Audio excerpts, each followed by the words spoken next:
तर मित्रांनो, तर हा बँक निफ्टीचा चार्ट आहे. बँक निफ्टीमध्ये आज आपल्याला ह्यूज गॅप अप ओपनिंग दिसलं, की काय झालं की आपण ज्या लेवल दिल्या होत्या त्या लेवल्सनी ऑल म्हणजे टार्गेट कंप्लीट केलं, म्हणजे गॅप अप मध्येच टार्गेट कंप्लीट केलं आहे. आणि ज्या आपण लेवल दिल्या होत्या त्याच आपल्याला आज सपोर्टच्या रूपात काम करताना दिसलेत. आपण जे सांगितलं होतं की 46,827 तीच आपल्याला अपसाईड साठी टार्गेट होतं, तिथूनच मार्केट आज रिव्हर्सल फिरले आणि पहिलं टार्गेट होतं आपल्याला 46,680 आणि त्याच्यानंतर दुसरं टार्गेट होतं 46,560 आणि मार्केट कन्सुलेट झालं. त्याच्यानंतर मार्केट एक साइडवेज गेलेलं आहे. आणि बघूया की निफ्टीमध्ये काय झालेलं आहे.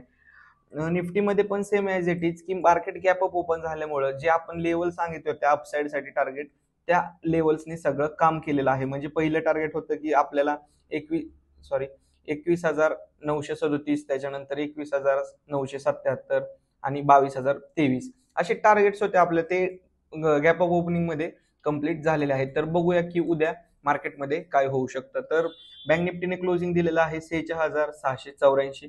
तर उद्या आपल्याला सगळ्यात महत्वाची लेवल आहे की 46,674च्या जर खाली मार्केटने क्लोजिंग दिली तर मार्केट डाऊन साईडला म्हणजे जो गॅप दिलेला आहे तो पूर्ण इथे फिलअप होऊ शकतो. एक 100 पॉईंटचा 200 पॉईंटचा गॅप आहे तो फिलअप होऊ शकतो. त्यावेळेस आपल्याला पहिले टार्गेट असणार आहे छोटं, म्हणजे आजचा लो पशी एक मार्केट सस्टेन जर झालं तर मार्केट डाऊन साईडला यायचे चान्सेस आहेत.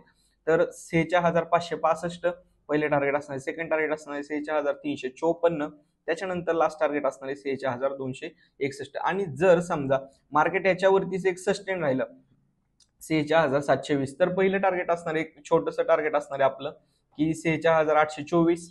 आणि त्याच्यानंतर दुसरं टार्गेट असणार आहे आजचा हाय आणि त्याच्यानंतर थर्ड टार्गेट असणार आहे 47,082. तर आपण निफ्टीमध्ये बघूया की मार्केट काय होऊ शकतं. तर निफ्टीने क्लोजिंग दिलं आहे 22,011. तर एसएमसी लेवल्स मध्येच आपल्याला क्लोजिंग मिळालेली आहे. जर समजा 22,022च्या जर खाली मार्केट सस्टेन राहिलं त्यावेळेस एक छोटं टार्गेट असणार आहे 21,975. त्याच्यानंतर दुसरं टार्गेट असणार आहे 21,935 आणि तिसरं टार्गेट असणार आहे 21,876. आणि जर समजा आजच्या हाय 22,067च्या वरती जर मार्केट सस्टेन राहिलं तर आपल्याला एक पहिलं टार्गेट असणार आहे, एक ट्रेंड लाईन गेलेली आहे 1 डे टाइम फ्रेमला, त्या झोन मध्येच कंटिन्युअसली मार्केट हे रेंज बाउंड आहे 1 डे टाइम फ्रेमला. तर पहिले तिथे टार्गेट असणार आहे आपल्याला 22,180. त्याच्यानंतर सेकंड टार्गेट असणार आहे 22,243 आणि थर्ड टार्गेट असणार आहे 22,300. असे तीन आपल्याला टार्गेट्स आहेत ते अपसाईडला आणि डाऊन साईडला. पण मोठ्या टाइम फ्रेमवर 1 डे टाइम फ्रेमवर तुम्ही जर पाहिलं तर तुम्हाला पूर्णपणे समजून जाईल. तर आपले 1000 सबस्क्रायबर कंप्लीट झाले आहेत. ज्यांनी आतापर्यंत आपल्या चॅनलला सबस्क्राईब नसेल केलं त्यांनी सबस्क्राईब करून घ्या. थँक्यू.